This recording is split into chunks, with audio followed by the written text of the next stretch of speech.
દર્શક મિત્રો, સુરત શહેરમાં કાયદો અને વ્યવસ્થાની સ્થિતિ વધુ મજબૂત કરવા અને અસામાજિક તત્વોના મનમાં કાયદાનો ખોફ પેદા કરવા માટે સુરત પોલીસે એક ઐતિહાસિક અને અભૂતપૂર્વ મેગા ઓપરેશન હાથ ધર્યું છે। સુરત પોલીસ પરેડ ગ્રાઉન્ડ ખાતે તાજેતરમાં એક એવું અનોખું અને ક્યારે ન જોયું હોય તેવું દ્રશ્ય સર્જાયું હતું। શહેરના તમામ પોલીસ સ્ટેશનોની ટીમો વહેલી સવારથી સક્રિય થઈ।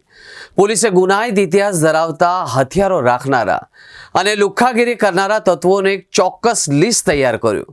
એક સાથે પાડેલા દરોડામાં અલગ અલગ ઝોનમાંથી અંદાજે 1500થી વધુ રીડા ગુનેગારોને રાઉન્ડ અપ કરીને કડક સુરક્ષા વચ્ચે પોલીસ પરેડ હેડક્વાર્ટર્સ ખાતે લાવવામાં આવ્યા હતા।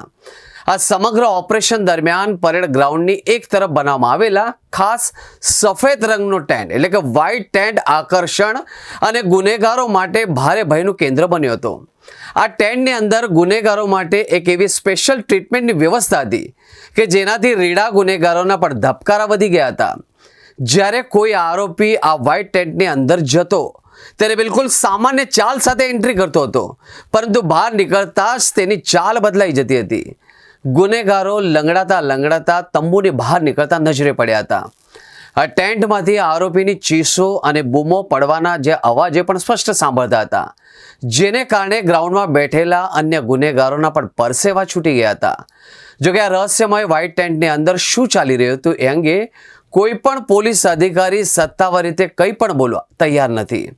આ ઓપરેશનની સૌથી મોટી અને પ્રશંસનીય ખાસિયત એ હતી કે કલેક્ટરના સીધા માર્ગદર્શન હેઠળ 8 એક્ઝિક્યુટિવ મેજિસ્ટ્રેટની ટીમોને પોલીસ પરેડ ગ્રાઉન્ડ ખાતે તૈનાત કરી દેવામાં આવ્યા હતા। સામાન્ય રીતે પોલીસ પકડે ત્યાર પછી જામીન અને કાનૂની પ્રક્રિયાનો લાંબો સમય જતો હોય છે, પરંતુ આ કિસ્સામાં પકડાયેલા તમામ 1500થી વધુ લોકો સામે ગ્રાઉન્ડ પર જ તાત્કાલિક અટકાયતી પગલાંની તમામ કાયદેસરની કામગીરી પૂરી કરવામાં આવી હતી। સુરત પોલીસના આકરા પ્રહારે અને ખાસ કરીને ગ્રાઉન્ડમાં બનેલા વ્હાઇટ ટેન્ટની સ્પેશિયલ ટ્રીટમેન્ટે ગુનેગારોને ખૂબ જ સ્પષ્ટ અને કડક શબ્દોમાં સંદેશો આપી દીધો છે કે જો સુરતમાં રહીને ગુનો કરશો કે શાંતિ ડોળવાનો પ્રયત્ન કરશો તો ચાલવા લાયક પણ નહીં રહે। પોલીસને આ સપાટો બોલાવતી કામગીરીથી સુરતના સામાન્ય અને શાંતિપ્રિય નાગરિકોમાં ભારે આનંદની લાગણી પણ છવાઈ ગઈ છે અને લોકો પોલીસની આ કામગીરીને બિરદાવી પણ રહ્યા છે। लोग यहाँ बैठे सबके सब अभी रिसेंटली जिन्होंने क्राइम किया उन्हीं को हम लोग यहाँ उठा के लाए हैं। एक दूसरे का चेहरा देख लेना, तुम ही लोग हो जो वहां पे जेल में बाद में मिलोगे अगर दूसरी बार गुनाह किया तो। किसी को मन में लग रहा है कि आज उठा के लाए हम तो कल क्राइम कर लेंगे, तो बगल में जो लास्ट लाइन में बैठे हैं ना उनसे जाके मिल लो, जो 2-3 साल 4 साल जेल में रह के आए हैं, जिनके खिलाफ ड्रग्स से गुनाह दाखिल किया हुआ है, जिनके खिलाफ हम लोगों ने कट्टा या पिस्टल मिली उसका गुनाह दाखिल किया हुआ है। आज तुम सबके प्रॉपर बॉन्ड लिए जाएंगे।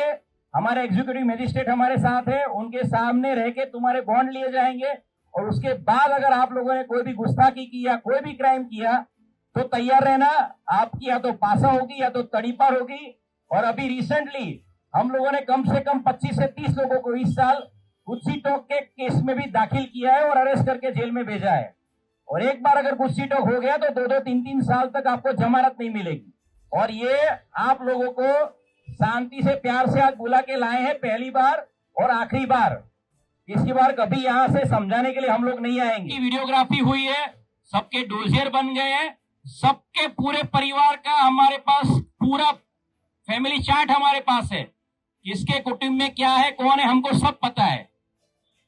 और आपके विस्तार में अगर कोई और आपके नाम से कोई क्राइम करे या तो आपको कुछ पता चल रहा है तो आप हमें बताइएगा। अगर आप किसी क्राइम में किसी मदद में भी आए किसी के साथ तो भी हमें पता चल जाएगा। और आप कौन कौन सी वेबसाइट से चाकू छुरी सब ऑर्डर करते हैं, कहां से दूसरे राज्यों में जाके कट्टा लाते हैं, वो हम सबको पता है। एक्ट के हिसाब से लगभग 1750 केस जो हैं रजिस्टर किए गए, उसमें से कई लोग 1300 से ज़्यादा संख्या में जाहिरनामा भंग करते हुए पाए गए, जिसमें चाकू छुरी जाहिर में ले जाते हुए पाए गए। उनके खिलाफ तब भी एक्शन लिया गया था और आज इन सब लोगों को वापस से 1000 से ज़्यादा की संख्या में हेडक्वार्टर के अंदर इकट्ठा करके सख्त भाषा में चेतावनी दी गई है कि अगर फिर से वापस से कभी इस तरह की गतिविधियों में संलिप्त पाए गए तो इनके खिलाफ और स्ट्रिक्ट एक्शन लिया जाएगा।